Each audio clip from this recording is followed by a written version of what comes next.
What happens when more than 250 distinct nations, with different languages, religions, and political systems, are merged into one country?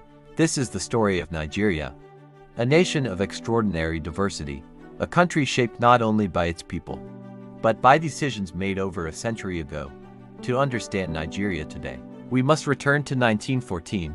Before colonial rule, there was no single political entity called Nigeria. Instead, the region was home to powerful and independent societies. In the north, the Sokoto Caliphate governed through Islamic scholarship, emirates, and structured administration. It was one of the largest pre-colonial states in Africa. In the west, Yoruba kingdoms such as Oyo operated complex monarchies with diplomatic networks and organized military systems. In the east, Igbo communities practiced decentralized governance. Authority was distributed among councils, elders, and age-grade systems. Across the Niger Delta, trading city-states connected inland communities to Atlantic commerce. These societies traded with one another. They interacted. They sometimes fought. But they were not one nation. They were nations of their own. By the late 19th century, European powers were expanding influence across Africa. Britain consolidated control over the region through treaties, trade agreements, and military campaigns. By the early 1900s, the British had divided the area into two administrative units, the Northern Protectorate and the Southern Protectorate. The North was vast but financially limited. The South generated significant revenue from trade, especially through coastal ports. In 1914, the British colonial administration merged both territories into one colony, Nigeria. The decision was administrative and economic. It was not based on cultural unity. It was not based on shared identity.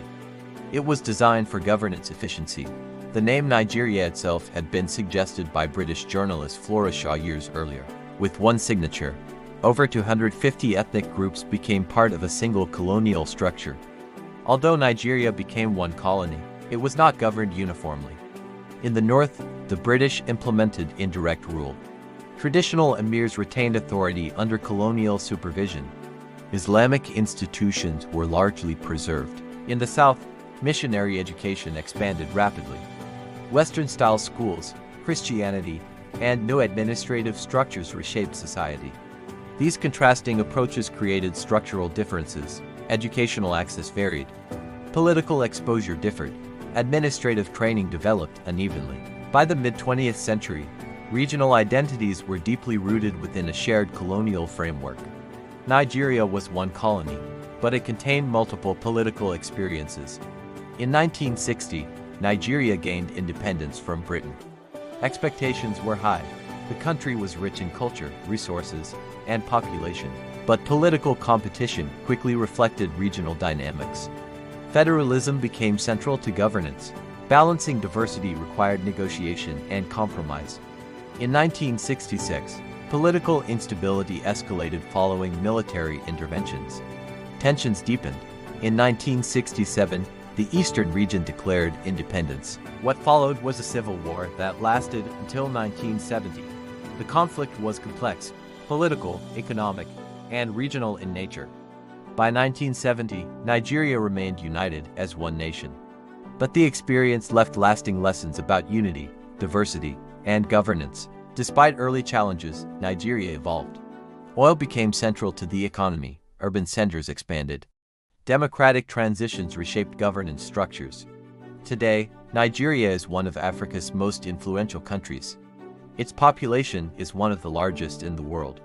Its music, literature, and film industries have global reach.